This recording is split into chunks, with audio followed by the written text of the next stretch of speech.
குமார், சொல்லுங்க, தமிழக முதலமைச்சர் ஜெயலலிதா அவர்களின் உடல்நிலை எப்படி இருக்கு?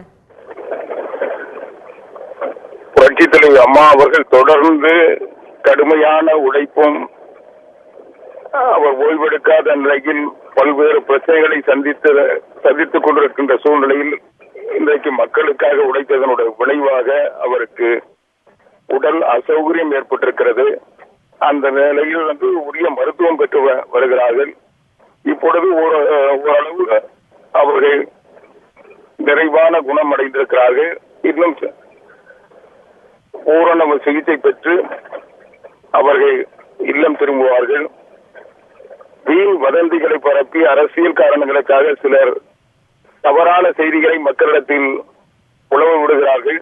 புரட்சித் தலைவி அம்மா அவர்கள் தமிழ்நாட்டு மக்களுடைய நம்பிக்கையும், தமிழ்நாட்டு மக்கள் இன்றைக்கு தொடர்ந்து புரட்சித் தலைவி அம்மா அவர்கள் மீது வைத்திருக்கின்ற நம்பிக்கையின் காரணமாக திருக்கோயில்கள், ஆலயங்கள், தேவாலயங்கள், மசூதிகள் போல் நாம் இன்றைக்கு புரட்சித் தலைவி அம்மா அவர்கள் பூரண நலம் பெற வேண்டும் என்பதற்காக தொடர்ந்து மக்கள் வழிபட்டுக் கொண்டு இன்றைக்கு இறைவனை வேண்டிக் கொண்டிருக்கிறார்கள்.